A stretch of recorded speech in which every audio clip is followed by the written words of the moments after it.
Thank you all for joining us such a last moment. Thank you for all being here. So Thank I'll, hi, yeah. So I'll just start with a very common question. Like according to a recent New Vantage Partners survey, 91% of the companies are increasing investments in data. So, but only 26% describe themselves as truly data driven. To kick things off, I would like to ask each of you, like, why do you think it is so still hard for organizations to consistently turn their data into timely, effective decisions? Let's start with Ronak first. Yeah.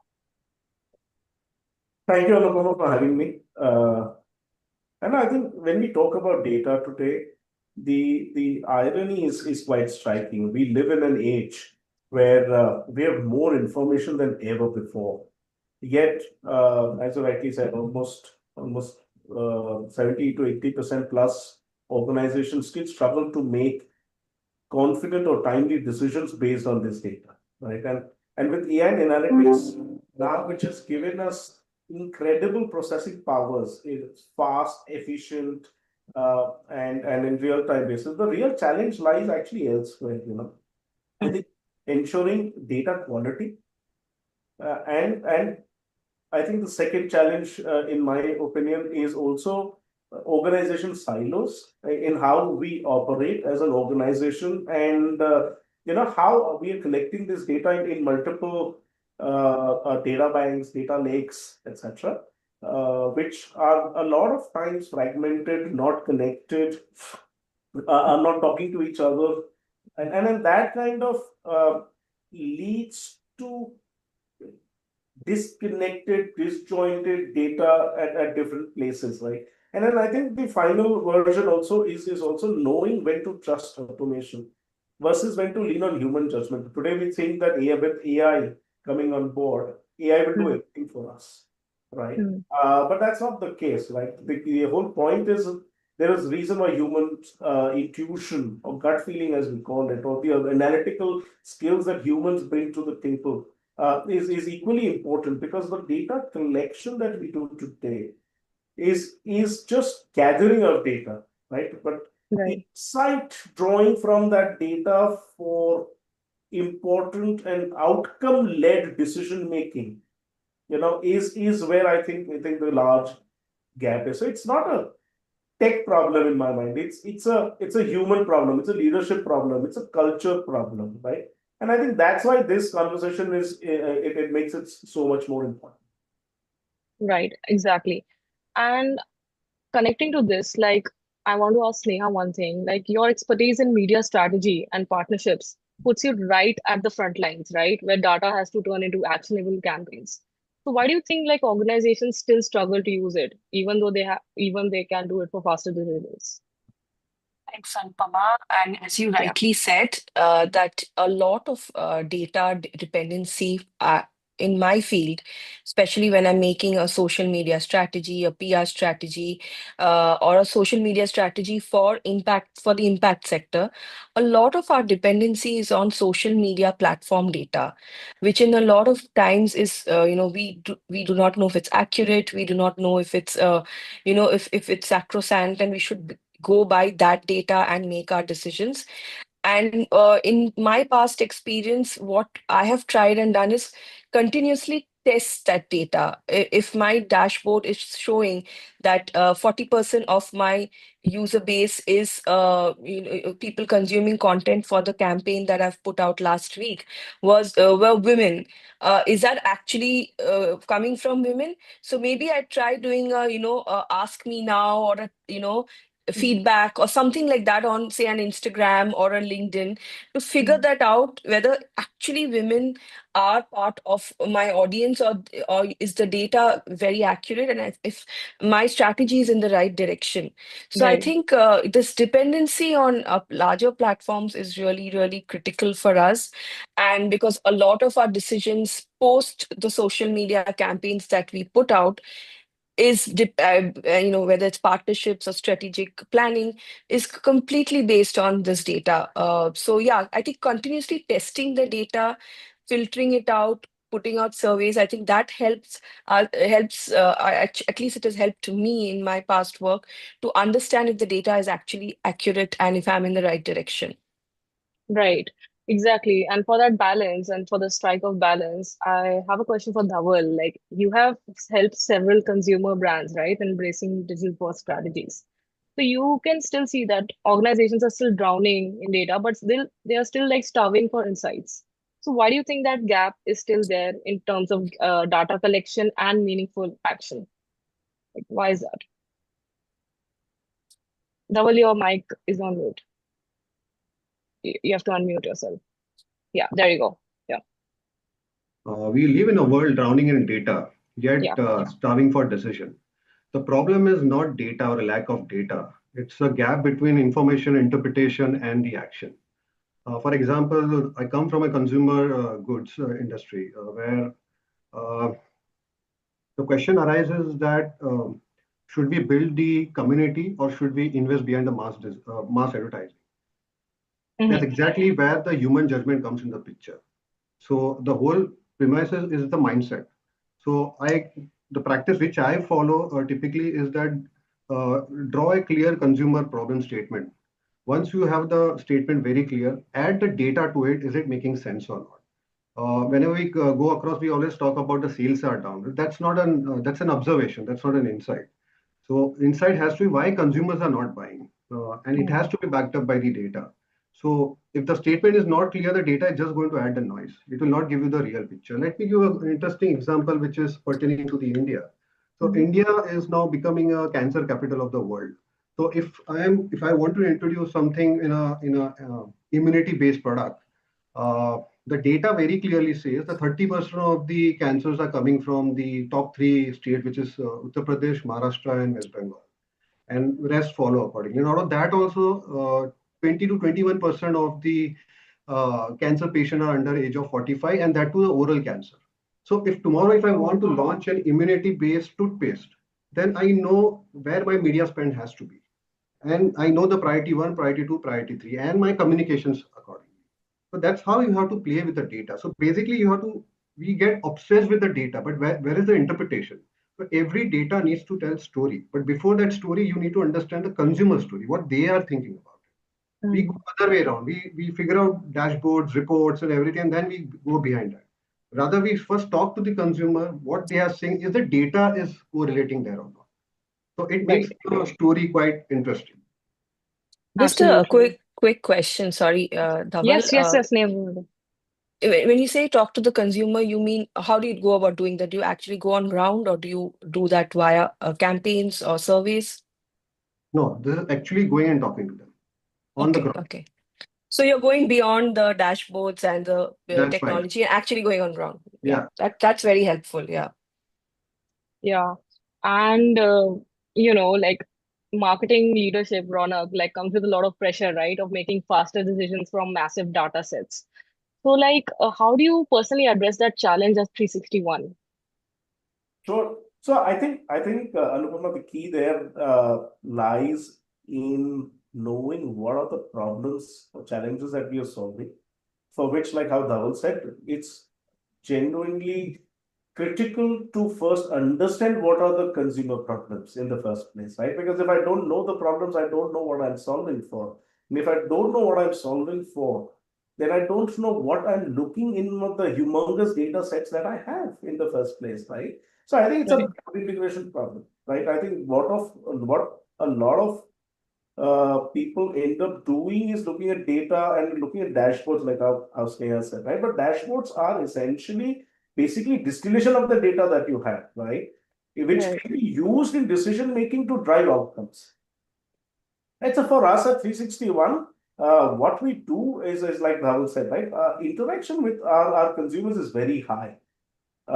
We do a lot of events on ground, for example, where I'm able to interact with these consumers in an intimate one-on-one basis, right? We also do a lot of CSATs, NPS, so whether it's RNPS, TNPS, wherein also there is a lot of so while the opportunities to meet my consumers are limited on ground, right? Maybe 10, 12, 15 times a year, 20 times a year, right? But around the year, I could have broken journeys in the setup. Right. I could have errors, I could have poor servicing, etc. And vast organization, multiple people involved, we could have those experiences. It is very important to capture those experiences at the right moment to understand the emotion of the customer and then address those immediately, right? So we do a lot of these surveys, RNPS, TNPS, to gauge how a consumer is feeling and behaving, even in a scenario when we are not able to interact with them face to face. And all that information kind of flows in. Also, we deal with multitude of consumers, right? So we have wealth management, we have asset management. I've got now we've acquired ET money, so I've got mass affluent to ultra high net worth individuals. Somebody who's investing 10 lakh rupees or through an ET money account to somebody who's Hmm. investing almost 150, 200 crores a single check issuance to us. Right. I also Right. have mutual fund and right. So a variety. So we also try and look at what is the persona of my consumer and Hmm. what could be the potential challenges that the consumer is facing in their customer journeys. Right. So every customer journey is different for us in that sense. Right. Hmm. And that's Right. how data allows us to look at different consumers with their sets of problems, challenges, needs, requirements, right? And it also gives us insight building, right? If I know of 150 or 200 consumers of a specific category are behaving in a certain manner, Right. I Hmm. largely deduce that that consumer group or cohort will largely have similar needs, right? And can Hmm. I assume that to about 70% of accuracy, Oh, wow. right? So I think that's how we kind of move about at 361. So I have a question for Ronak. So Ronak, is it a B2B or Yeah. B2C? We have both, Dhaval. We have a B2B where we also cater to with mutual fund distributors. I also do a B2C where I directly deal with clients. So I have a very interesting point out here, specifically India as per se. When it comes to personal finance, we take it very, very lightly, and it is just people. Company like 360 is now helping consumer to understand. I Right. keep asking this question to everyone who are now thinking about a personal finance, maybe after 15 years of earning. Sure. So for any illness, you go to a doctor. For Right. any financial audit, you go to CA.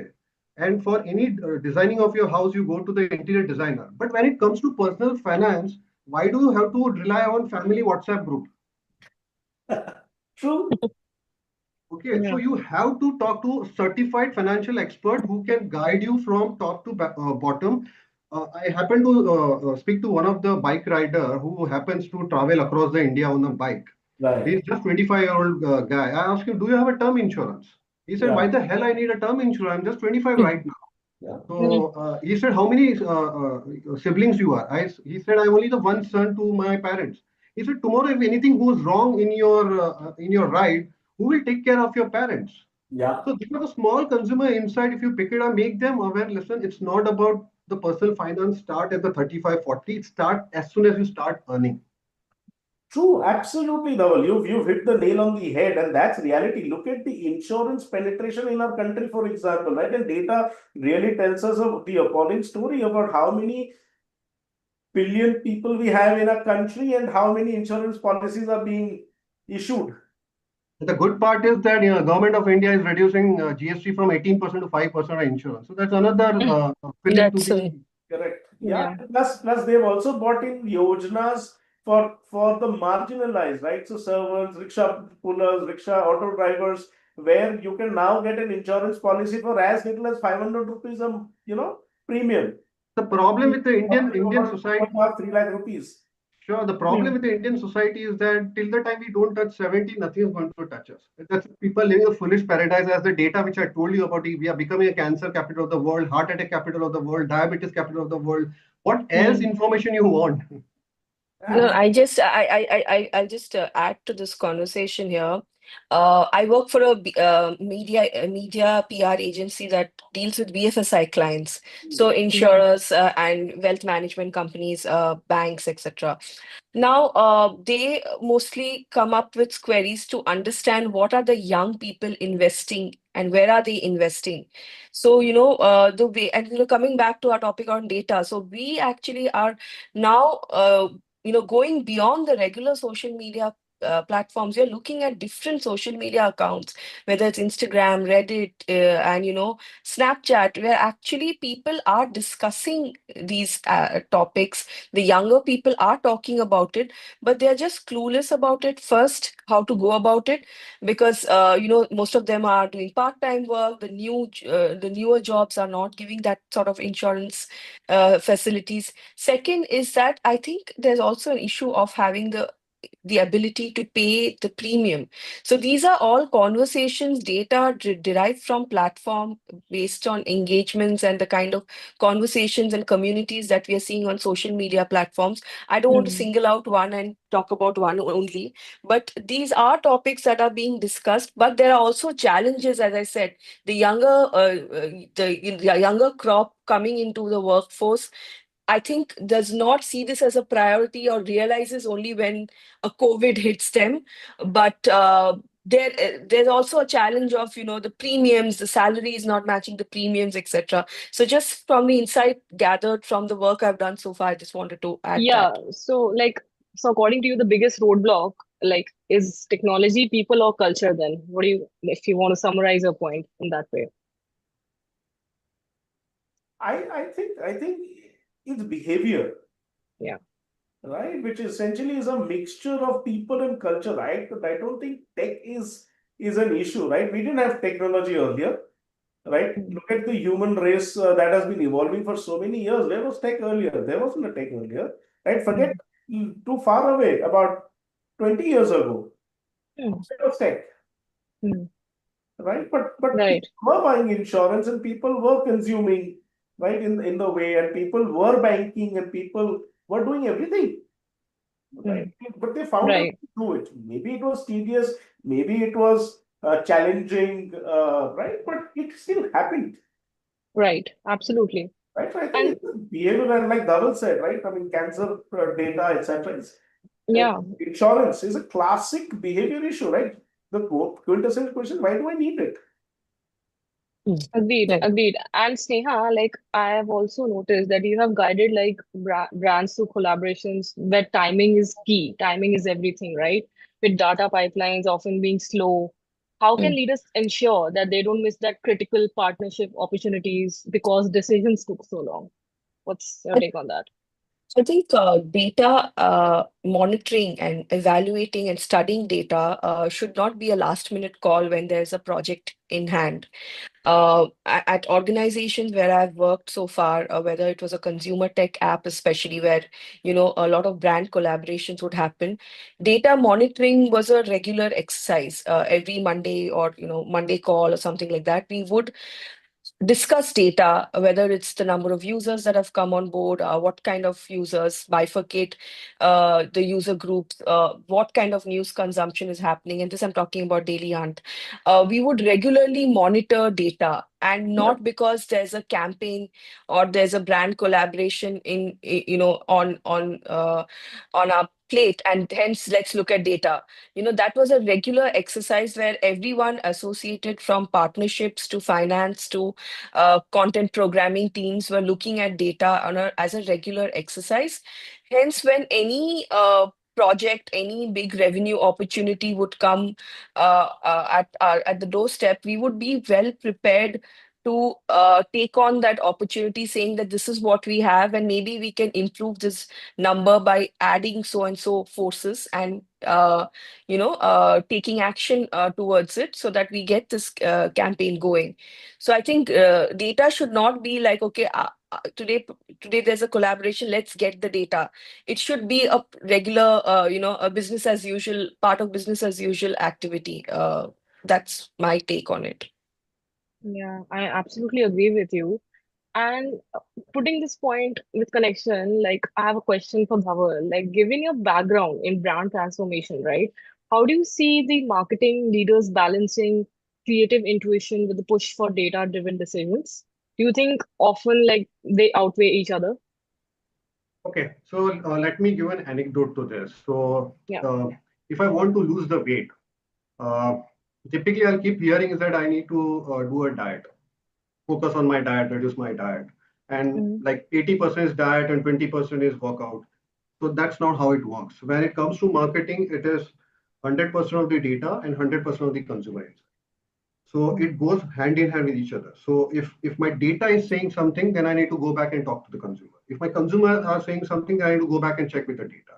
The data should not create a noise. It has to interpret something about it. As I mentioned earlier also that it should not be say that my sales are down, but why my sales are down, which area my sales are down, what is the specific area which is creating a problem? Is it a trade problem? Is it a consumer problem? And it should tie back to the business P&L. The whole idea about marketing is not about driving a great campaign. It's about eventually driving your brand P&L, which will fund your next influencer campaign. So the way people look outside. So I come from a background called and I have worked in the brand like Lux, Dove, Pears. So you name it, these are the famous brands of India. So people outside this fraternity thinks that Unilever is all about campaigns, talking to the flashy agency and all. No, it doesn't work that way. The role of a brand manager or a marketer in Unilever is it start with a business problem. You look at the data and then you go and talk to the agencies and what exactly it needs to be done. And whatever has been, let me give you an example. There was a bathtub ad by Shah Rukh Khan in 2005. So before selecting Shah Rukh Khan and other film actors, there was complete research was done. Mm. And why this particular celebrity has to be taken? What is the background check? What kind of value addition it can add to the brand? So everything is data backed up. But when I say data backed up, it also has a consumer story to it. Mm.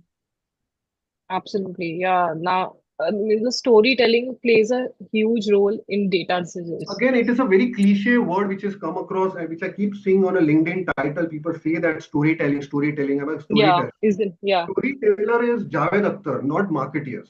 We are a story Correct. listeners. And the Correct. storytellers are the ad agency. When I tell Right. them a story, they Yeah. create storytelling out of it. Yeah. So as a marketeer, I'm a story listener, not a storyteller. Because my Mm. job as a marketeer is to bring money to the business, not to just keep telling the story. Ronak has something to add to this. I think he's absolutely agreeing to what Dhaval is saying. Anything you want to put in remarks for Ronak? No, no, Over to you. absolutely, Anupam. I think that was bang on, right? See, today, this whole digital Yeah. space that has come up, right? I mean, we've got Yeah. content creators, influencers, storytellers, we bloggers, I don't know, there's tons of names right around it. But see, at the end Yeah. of the day, from a corporation point of view, every unit, Yeah. every department's role is to add value to the current business and move it forward, right? And that's the quintessential reason for every department's existence. Be it Right. marketing, be it tech, be it ops, be it client servicing, be it product, be it finance, doesn't really matter. Right? Obviously, marketing plays a far larger role in that growth, being a growth driver. Mm-hmm. It's because we are able to narrate and influence decisions in our favor, right? In the favor of the brand, and ability to leave a great experience for the consumer from a recall point of view so that the consumer can come back, right? Because every time I'm spending monies to attract a consumer, if I don't have longevity, right?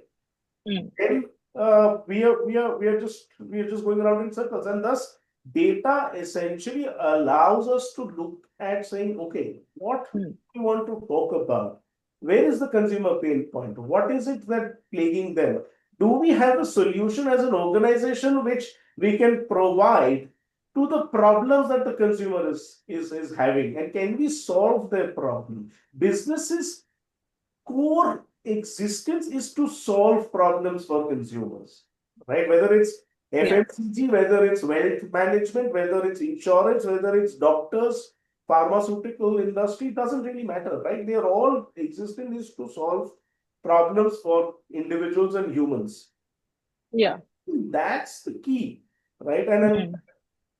data is essentially an input to marketing, which is an output. Mm. And there is another angle to data which we have to consider, that is risk and privacy. So, Ronak, like in financial services, right? Like the data sets are humongous, enormous, right? So, risk, compliance, consumer behavior. How do you filter out the noise and act quickly on the true signals? Like, what's your take on this?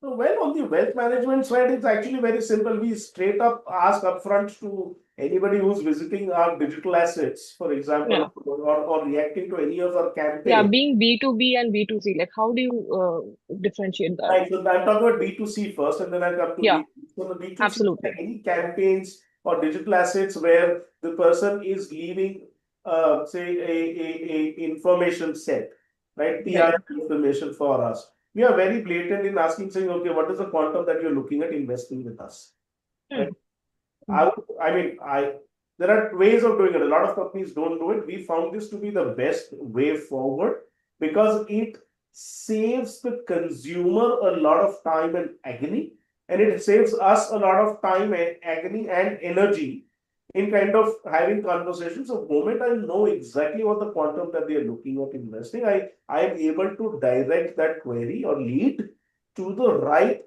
business vertical within my system to kind of reach to a quicker conclusion on the conversation. Right. Because today we are realizing more and more people have gone superbly impatient. Even the two Maggi noodles they want to cook in 2 seconds today. Hmm. So even that patience is gone, right? So the whole idea, Right. how can you fulfill a requirement in the shortest possible time and in the best possible way, right? And that's on the consumer side.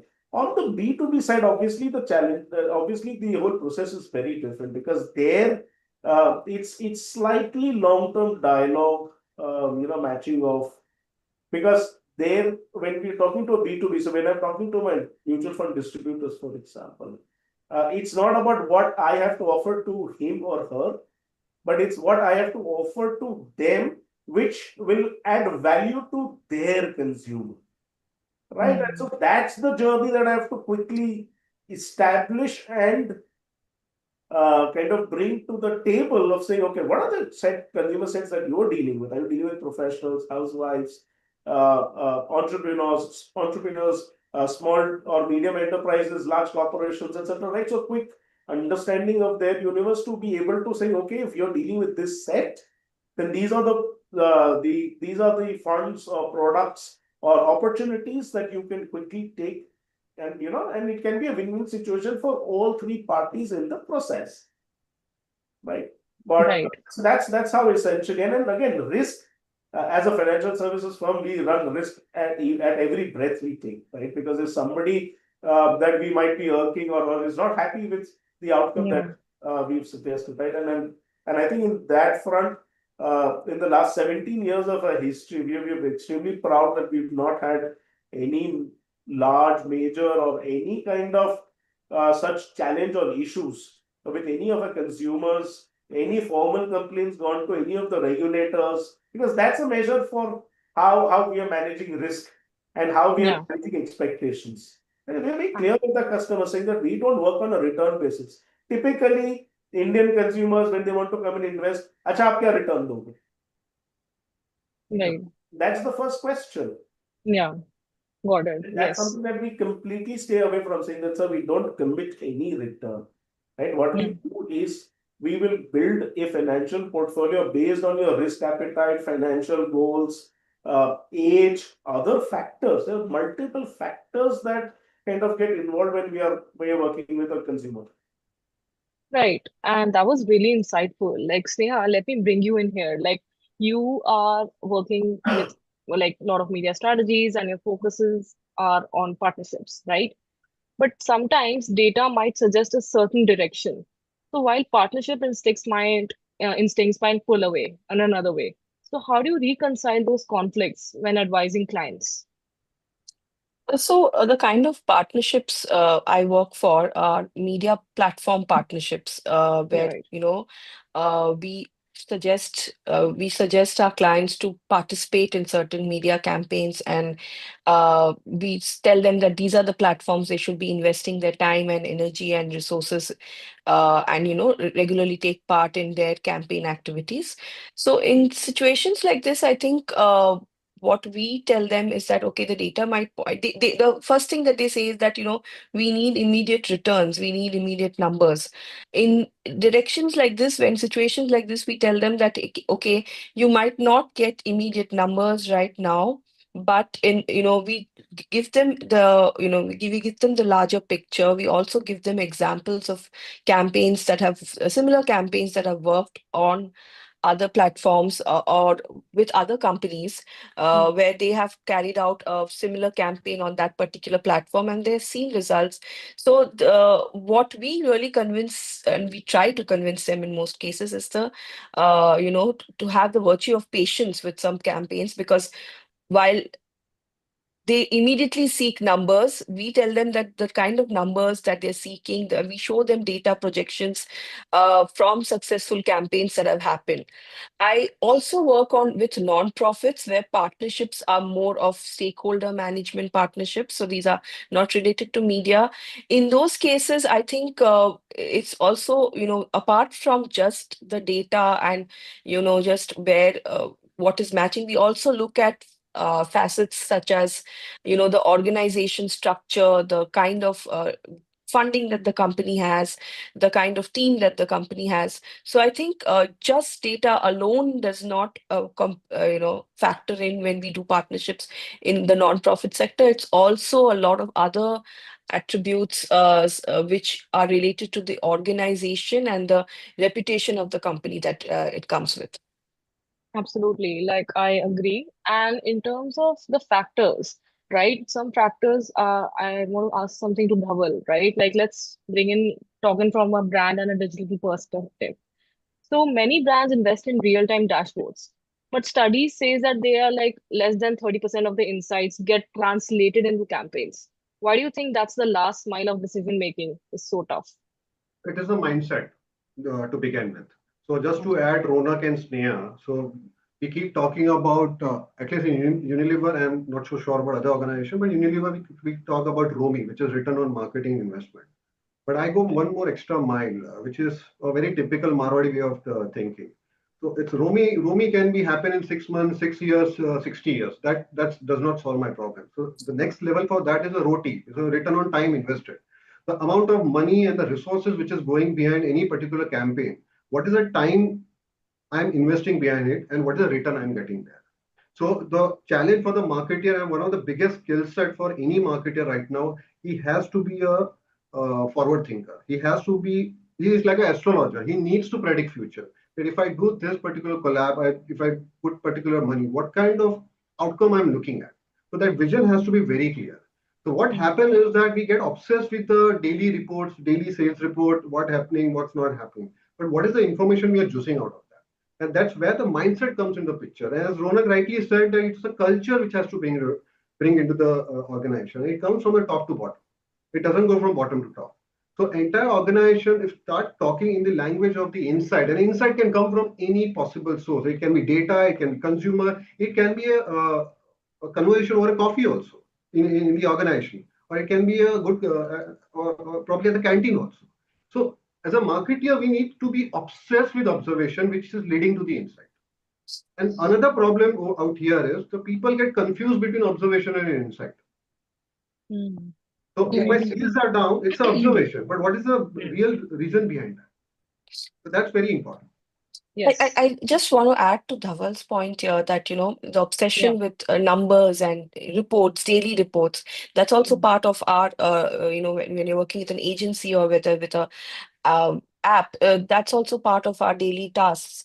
Uh, but sometimes, when I've worked for a smaller campaign with a nonprofit, and, the observation there was, even if you're getting, say, a very little traction in your initial days, try to capture who are the people who are coming, who are the people who are engaging. Just because the numbers show are less at that point of time does not mean that you ignore that engagement. I think every engagement, every drop of engagement needs to be considered and evaluated and observed carefully.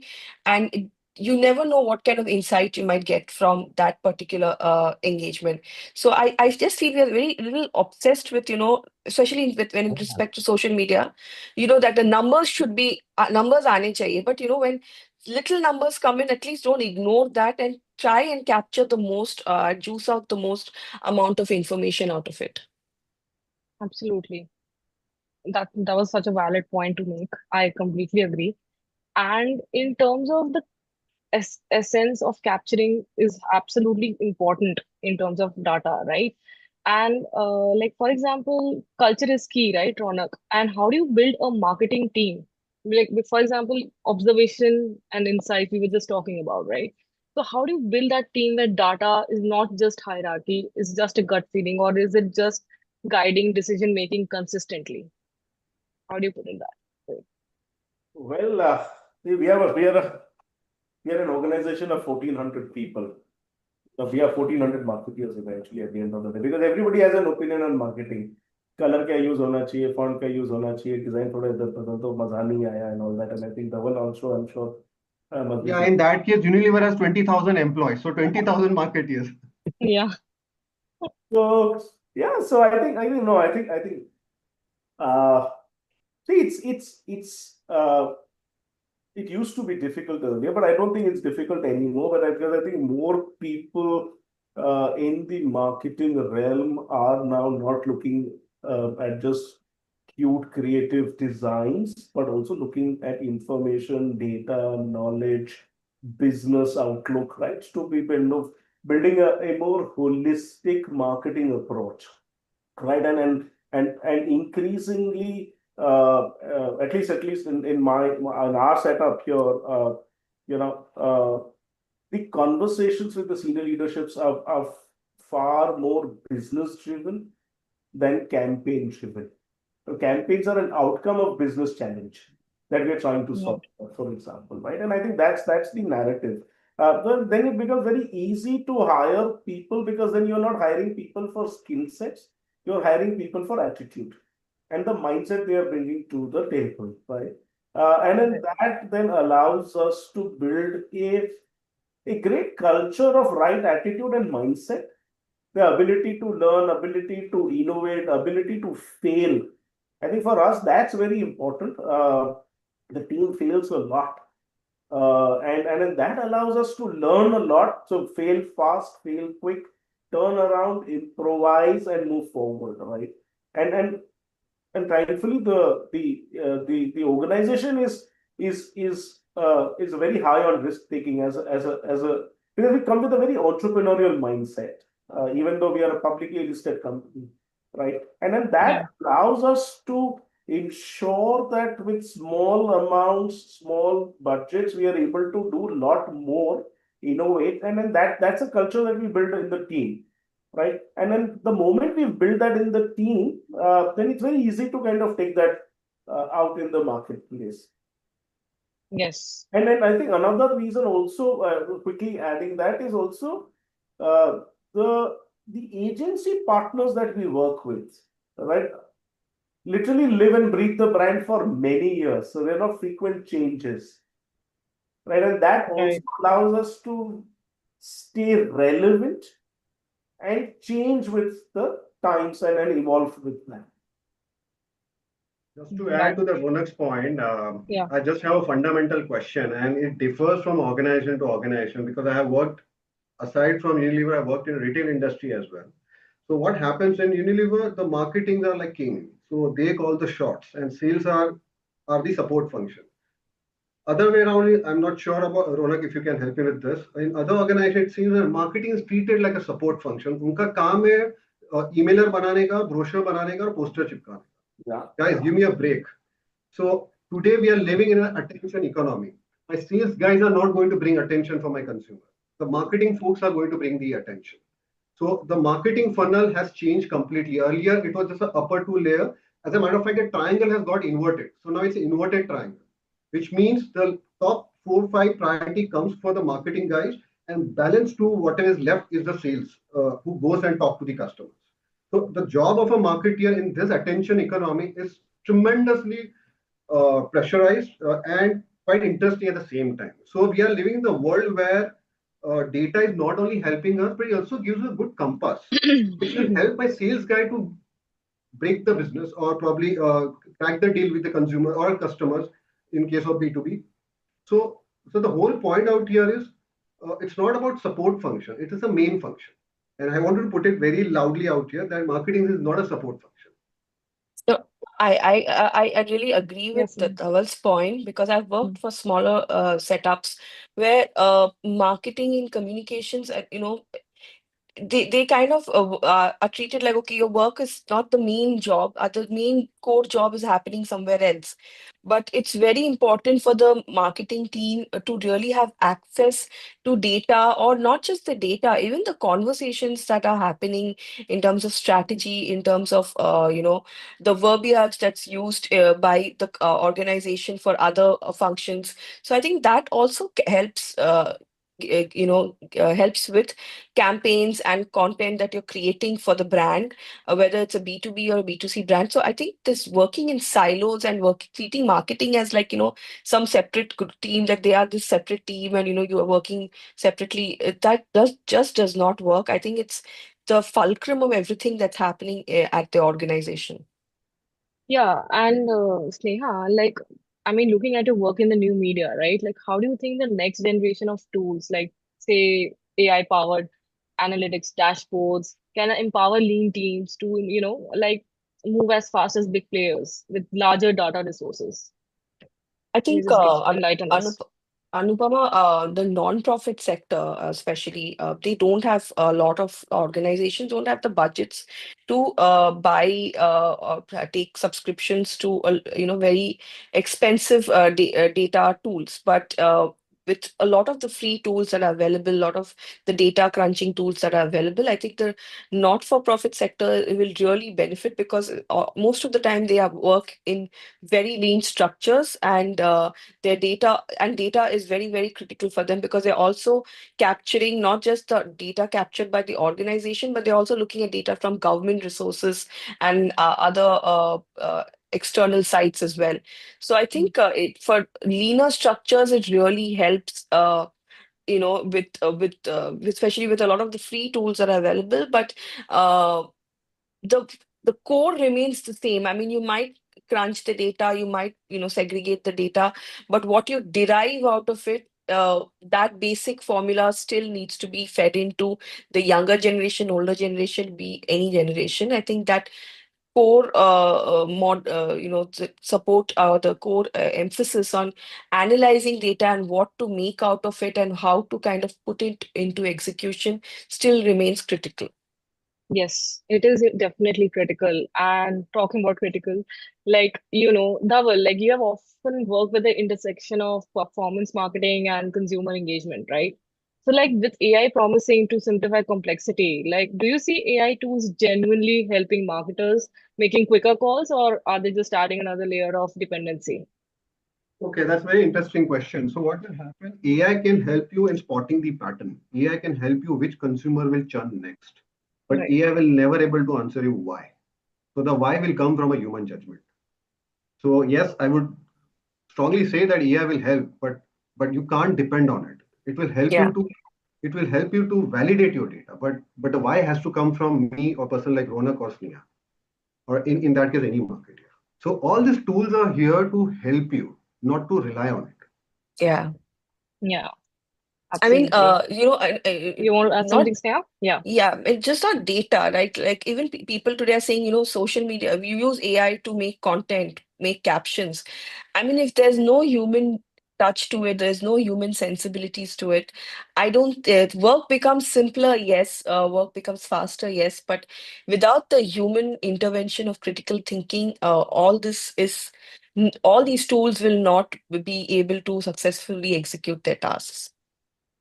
Absolutely. Ronak, do you want to add to this? What is your opinion regarding this? See, I think Regarding AI and the tools and taking over? no, I think see AI is a great invention. I think it just depends on how we are able to use it, leverage it, and build it to our advantage, right? I think, and in fact, I had some notes in front of me, right? So I think AI's role, right, is essentially to review all this digital data that's coming in, analyze it, uh, uh, showcase the decisions that it's taking, right, and execute output on the screen, right? A human's role is to curate, which is essentially do fact check, analyze the analysis of the AI and the decision that the AI has taken for execution output, right? Essentially, like what Dhaval said, the why comes from us, humans.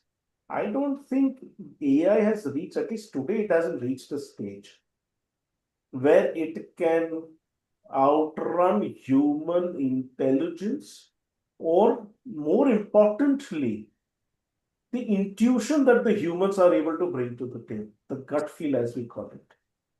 Right? I don't think AI has intuition. AI is a great exchange of conversation, right? It can be a pairing partner, right? But it's not somebody, it can deduce logically to come to a certain decision, but whether the decision is beneficial for you or not, in the context, in the situation, is only a human can probably design.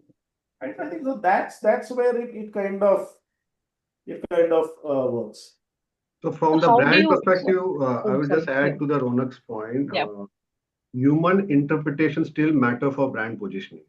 AI will not do it. Yeah, absolutely. Mm, absolutely.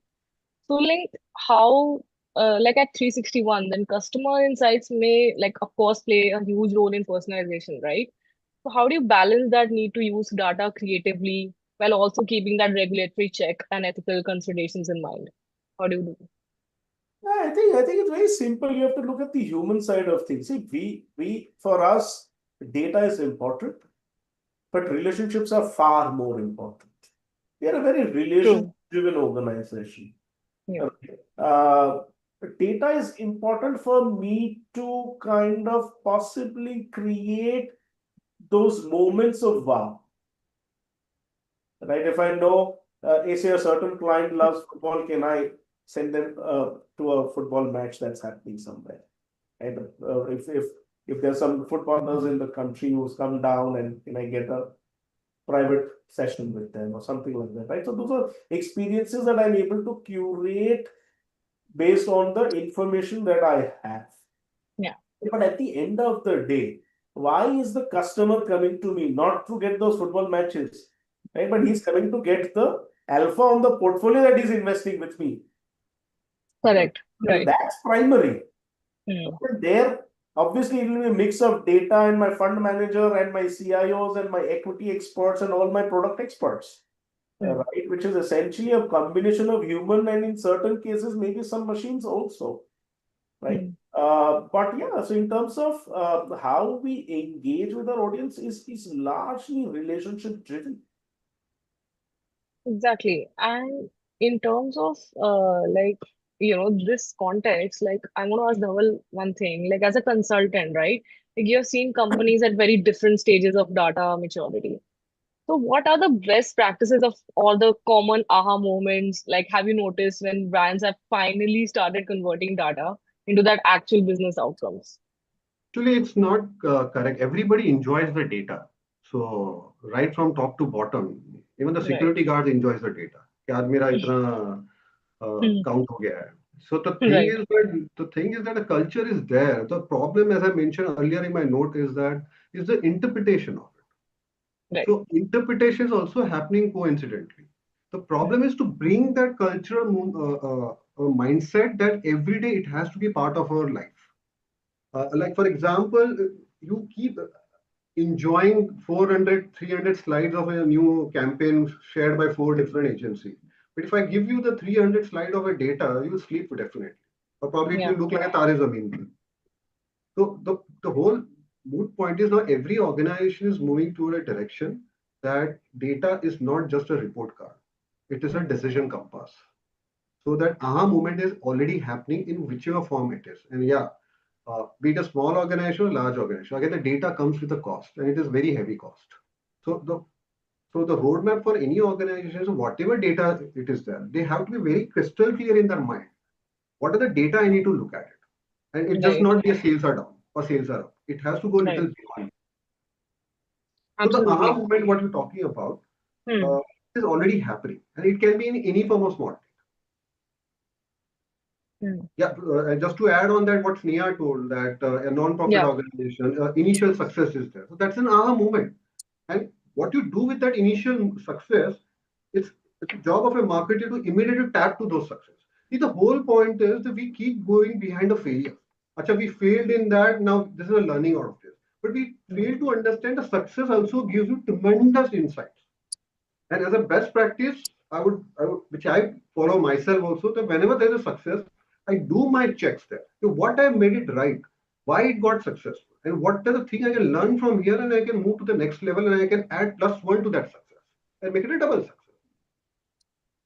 Absolutely. Yeah. With today's fragmented media landscape, like Sneha, like short form videos, creator-led campaigns, social commerce, how essential is data in guiding where the brand should place their bets? Yeah, it's Can you really enlighten important. us? It's Yeah. really important because when you're saying placing your bets is basically placing resources and money.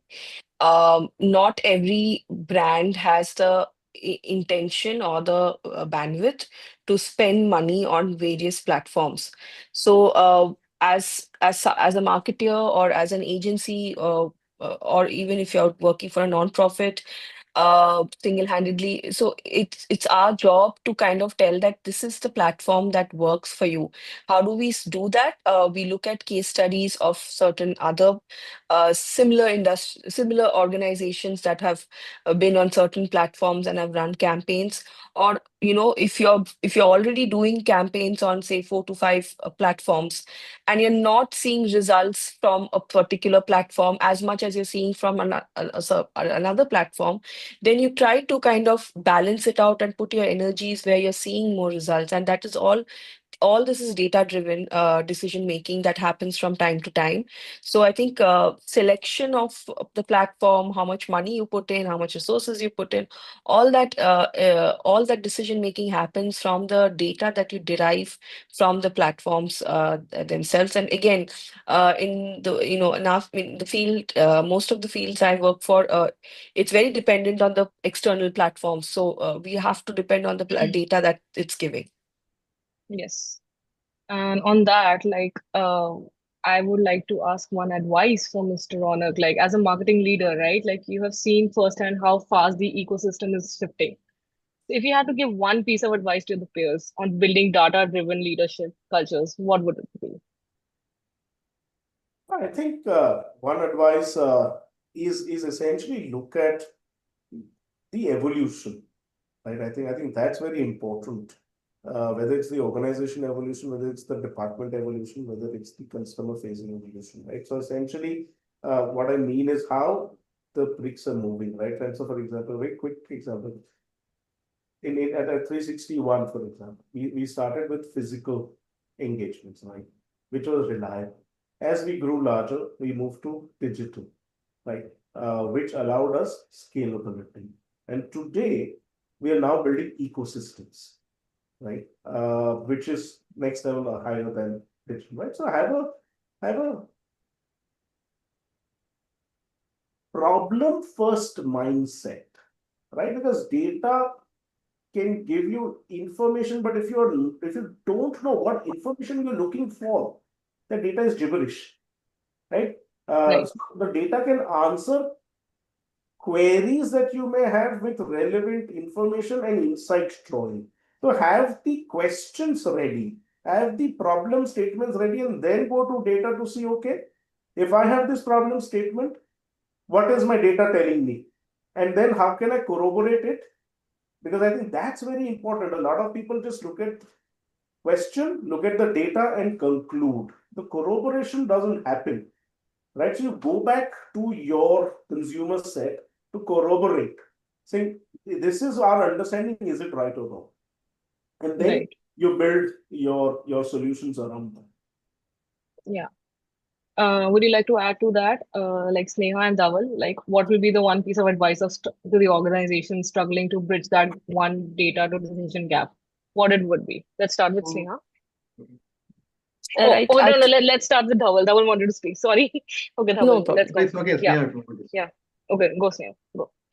No, I Yeah, think just I mean it's very similar to Mr. What Mr. Ronak just said that yeah. uh, first learn to you might have all the resources, learn to interpret the data and study the data, and don't study data only because there's a task in hand. I think study data regularly, so with the organization, whatever the campaign that you're working for.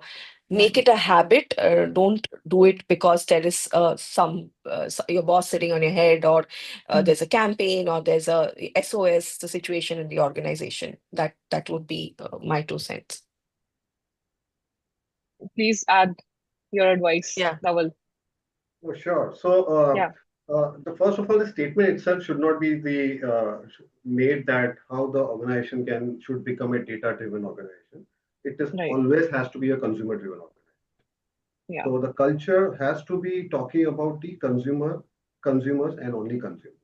Data is just supporting to it. And it is just validating that whatever money I'm going to spend behind this particular problem or the next campaign or whatever it is, data needs to be backed it up. Earlier days, 20 years before, a lot of campaign used to be more on gut feeling and direct consumer conversation. And that was also done by very limited organizations. mm. But now the organization mindset has to be a consumer driven mindset. And to make it a consumer driven mindset, the data needs to be adding to it. It just can't be a gut feeling. Even if you're doing an influencer campaign where I know the data is very limited, there has to be some human interpretation which is backed up by some data. Right. So it should go in that way. So the first statement has to be any organization, it has to start with a consumer driven mindset, a consumer driven organization. So today, eventually, we are solving problem of consumers. We are not solving problem of our internal problems. So the first thing priority goes out there. So the whole point out here is that we should also ask the question to ourselves when we talk with the consumer: how consumer are looking to our brands? How consumer are looking to this organization? Do you want them to think that it's a data-driven organization or it's an extremely consumer-friendly driven organization? To understand consumer spoken problem, but more importantly, an unspoken problem. A lot of business lies in the unspoken problem, which we fail to understand just by digging the data. Data is just telling you the spoken problem. Where do we get the answer for unspoken problem? Yeah. So Mm. just to add an example for Ronak's industry, I don't know what to do with my money, but do I also know who I talk to about my money? As I mentioned, it's a WhatsApp family group, but that's not a solution. So unspoken Right. problem, first they don't know, and second Mm. problem is whom they go to. Because I'm not aware that who is this certified financial advisor, where who can tell me from right from my term insurance till the uh, putting money in equity or probably intra-trade. Yeah. So Yeah. that's what my take on as far as data is concerned. Wow, we have learned a lot today in terms of how tools and technologies are still there, but consumer is of course priority, and the real challenge is often is lying in culture, clarity, and execution, right? So it is just not about collecting data, and it's about empowering teams to act on it quickly, so with confidence and targeting, and main thing is consumers, right? So really thank you audience for joining us. It's the live is we are about short time and the time is about to get over. So we'll continue the conversation in future. And thank you, Dhaval, Sneha, and Rona for such a rich and candid discussion. The insights were really, really good. Thank you for your time. Thank you Thank so you, much. Anupama, for organizing this. Thanks, Thank you. panelists. Thank you. Thank you. Thank you so much. You. Goodbye. Have a good day, everyone. Bye bye. Bye.